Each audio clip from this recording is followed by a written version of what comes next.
Welcome to your channel. আজকে আমরা যে বিষয়টি সম্বন্ধে জানবো সেটা এই মুহূর্তে বা এই মরশুমে খুবই একটা গুরুত্বপূর্ণ বিষয়, যেটা সম্বন্ধে সবাইকে জানা উচিত। তো সেটা হলো বজ্রপাত সম্বন্ধে। তো এই ভিডিওতে আমরা যেটা জানবো, কিভাবে মানুষের মৃত্যু হয় বজ্রপাতে, মেঘ ডাকলে আওয়াজ কিভাবে আমরা পাই, কিভাবে বিদ্যুৎ থেকে আমরা বাঁচতে পারি, এবং এই কি সতর্কতা অবলম্বন করা উচিত এই বজ্রপাত থেকে। তো আমরা দেখলাম কিছুদিন আগে আর্টিকেল বেরিয়েছিল যে বিহারের একটা জায়গাতে প্রায় 80 জন একদিনেই বজ্রপাতে মৃত্যু হয়েছে, 80 জনের। আবার বিভিন্ন আরও বিভিন্ন ইন্ডিয়ান এক্সপ্রেস এইসব আর্টিকেলও বেরিয়েছে প্রায় এই 31 মে 2020 একটা নিউজ, যে 13 জন উত্তরপ্রদেশে লাইটনিংয়ে মারা গেছে। তো এই লাইটনিং যে হচ্ছে সেটা কিভাবে হয় এবং কিভাবে আমরা এইখান থেকে বাঁচতে পারি, সেটাই আমরা আজকে জেনে নেব। তো প্রথমে আমরা জেনে নিই লাইটনিং কী। লাইটনিং হচ্ছে একটা ইলেকট্রিক্যাল ডিসচার্জ বিটুইন কি অ্যাটমসফিয়ার অ্যান্ড অবজেক্ট, মানে কি একটি আমার আবহাওয়ার অ্যাটমসফিয়ারে ইলেকট্রিক্যালের যে ডিসচার্জ, সেটাই হচ্ছে আমার লাইটনিং। এই লাইটনিং যে খুবই দ্রুততার সম্বন্ধে সাথে হয়, এবং এর যে ভোল্টেজটা সেটা খুব ম্যাসিভ, যার ফলে জীবজগতের ক্ষতি সাধন হয়। ওকে, তো মেনলি যে মেঘের জন্য আমাদের বৃষ্টিপাত হয় সেটা ভূপৃষ্ঠ থেকে 10 থেকে 12 কিলোমিটার উপরে অবস্থিত, এবং সেই মেঘের নাম হচ্ছে কমিউলো নিম্বাস। ওকে, তো এই মেঘের জন্য ভূপৃষ্ঠে বিদ্যুৎ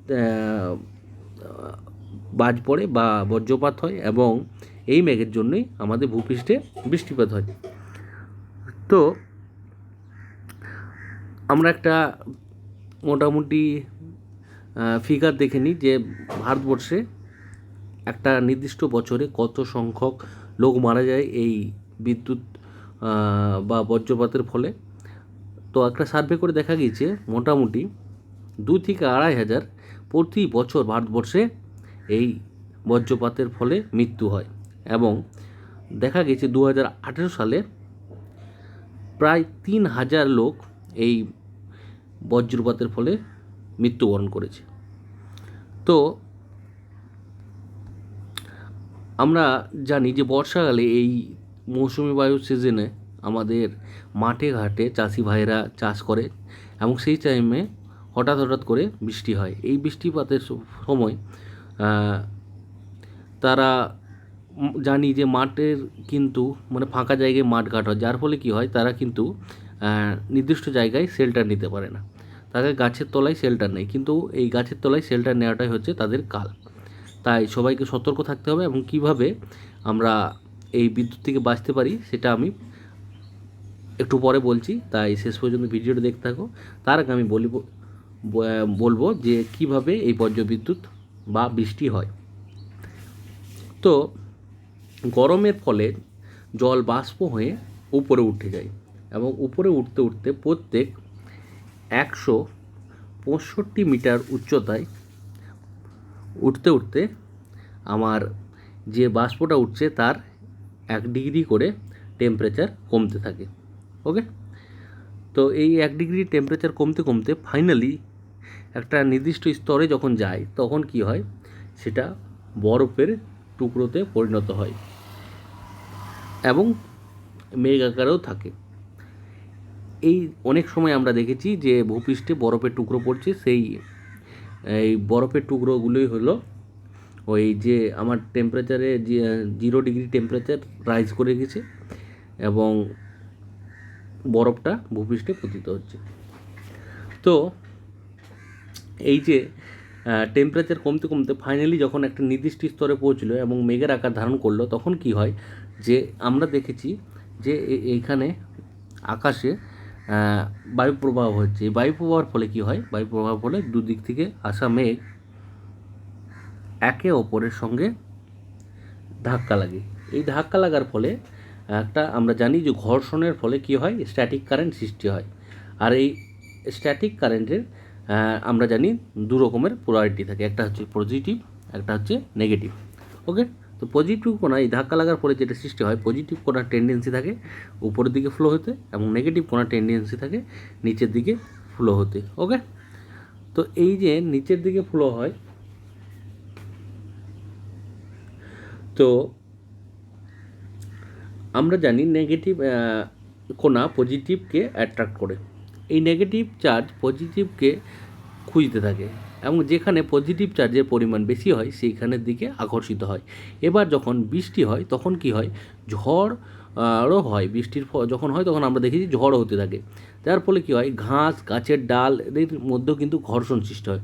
এই ঘর্ষণের ফলে কি হয়, এই ঘর্ষণের ফলে আমাদের ওই ঘাসের মধ্যে বা যে ভূমির সারফেসে যে ঘাসগুলো আছে তাদের মধ্যেও নেগেটিভ এবং পজিটিভ চার্জ সৃষ্টি হয়। তাহলে আমরা আগেই শুনেছি যে পজিটিভ চার্জের টেন্ডেন্সি থাকে উপরের দিকে ফ্লো হতে, এবং নেগেটিভ নিচের দিকে ফ্লো হয়।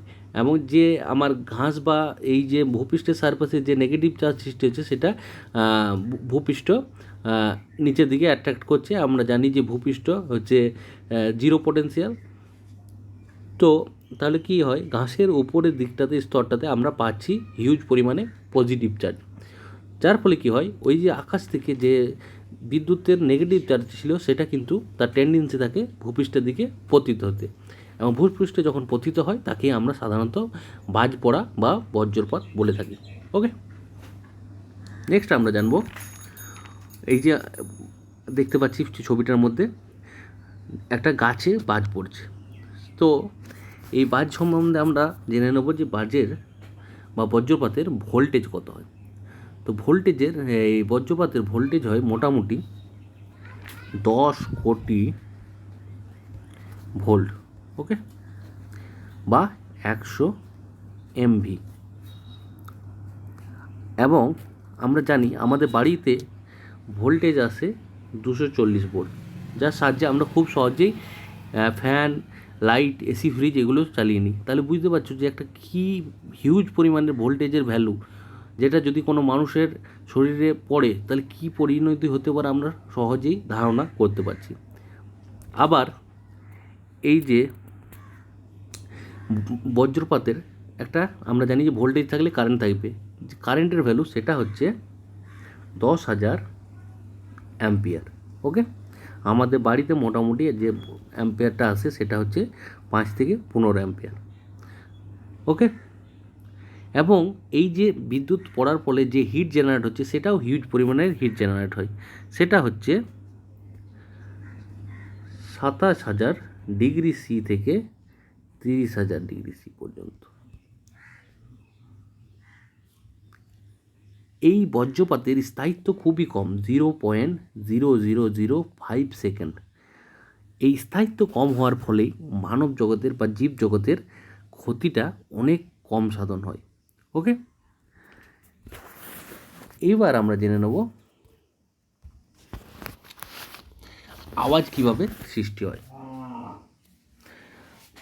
তো লাইটনিং হওয়ার ফলে টেম্পারেচার খুব বেশি হয়ে যায়, মোটামুটি আমি বললাম 27,000 ডিগ্রি সি, এবং বৃষ্টির যে ফোঁটা সেগুলো ঠান্ডা হয়। এইভাবে ঠান্ডার সাথে গরমের সংস্পর্শ হলে খুব জোরে শব্দ হয়। যেমন আমরা দেখেছি গরম রডকে যদি আমরা জলে চোবাই তাহলে কী হয়, একটা বিশাল শব্দ হয়। তার ফলে কি হয়, এই যে শব্দটা হচ্ছে এই শব্দটা আমরা বাজ পড়ার শব্দ হিসাবে পাচ্ছি।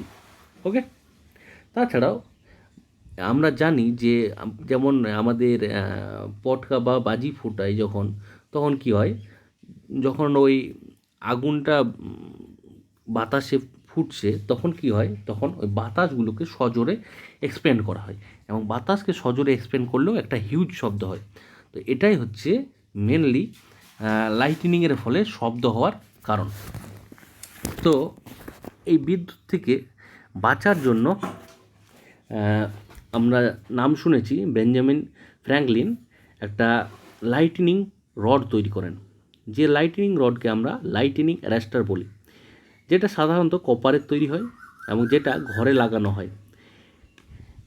এই কন্ডাক্টরটা কি, এই কন্ডাক্টরটার সাথে কিন্তু গ্রাউন্ডে অ্যাটাচ থাকে, যার ফলে যখন যদি বজ্রপাত হয় তাহলে কি হয়, আমরা জানি যে যে কোনো বিদ্যুৎ বা যে কোনো জিনিস, সাপোজ তুমি যদি এখান থেকে কোথাও যাও, তুমি সবচেয়ে শর্ট পাথটা চাইবে, সেরকম বিদ্যুৎও কিন্তু শর্টেস্ট পাথ ফলো করে। তাই কি হয়, ওই যে লাইটনিং অ্যারেস্টার বিদ্যুৎটা ক্যাচ করে এবং ওই যে কন্ডাক্টরের মারফত গ্রাউন্ডে চলে যায়, যার ফলে আমরা জানি যে গ্রাউন্ড হচ্ছে একটা বিপুল পরিমাণের হিট চার্জিং, যার ফলে আমার বাড়ি বা অন্য কিছু ক্ষতিগ্রস্ত হয় না। এবার জেনে নেব কী করা উচিত নয় বিদ্যুৎপাতের সময়।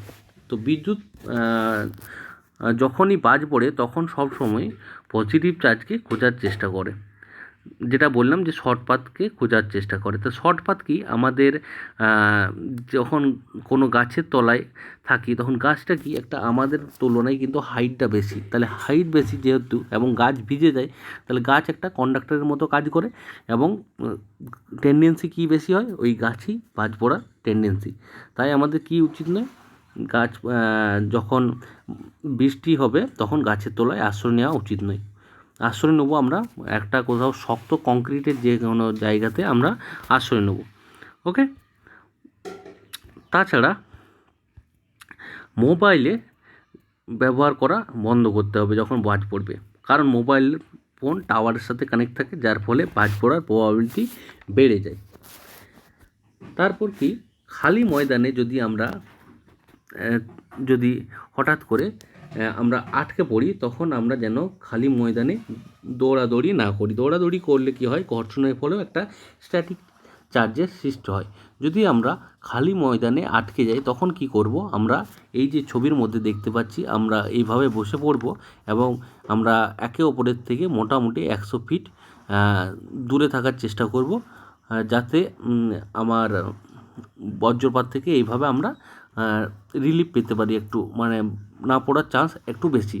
তো সবসময় আমরা কি করব, চাইবো যে কংক্রিট প্রথমে আমরা প্রেফার করব, কংক্রিটে কোনো জায়গায় আশ্রয় নেবার।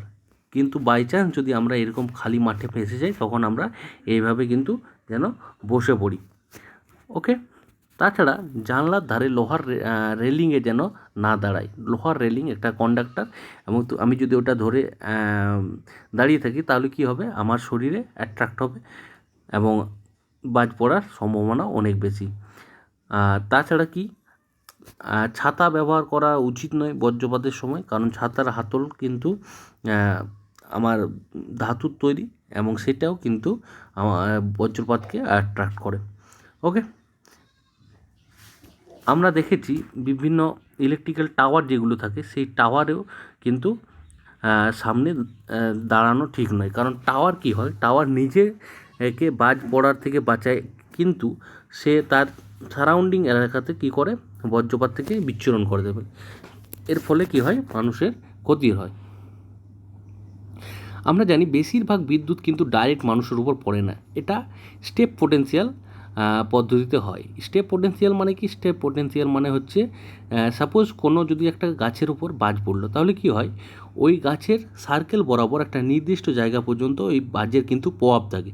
সাপোজ যদি ওই স্টেপ পোটেন্সিয়াল জায়গার মধ্যে কোনো প্রাণী বা মানুষ থাকে, তাহলে তার ক্ষতিগ্রস্ত হয়। আবার 100% বাজ পড়ার ফলেও মানুষ কিন্তু মারা যায় না, অনেক সময় মানুষ বেঁচে যায়, কিন্তু এই বেঁচে যাওয়া মানুষের শরীরে একটা বিপুল ক্ষতির চিহ্ন হয়, যে চিহ্নটাকে বলা হয় লিচেনবার্গ, LICHTENBERG, লিচেনবার্গ। ওকে, নেক্সট আমরা জেনে নেব যে আমাদের ভারতবর্ষে এই বিদ্যুৎ সম্বন্ধে গবেষণা চলছে কি না। তো আমাদের ভারতবর্ষে একটা জায়গাতেই চলে, সেটা হচ্ছে IITM পুনেতে, ফুল ফর্ম হচ্ছে Indian institute of tropical management, যেখানে আমরা ফুল ফ্লেজে বিদ্যুৎ এবং এই থান্ডারস্টর্ম সম্বন্ধে রিসার্চ চলে। ওকে ওকে তো আমরা বিভিন্ন রকমের মেঘকে আমরা বললাম, মেঘকে আমরা 3 ভাগে ভাগ করেছি।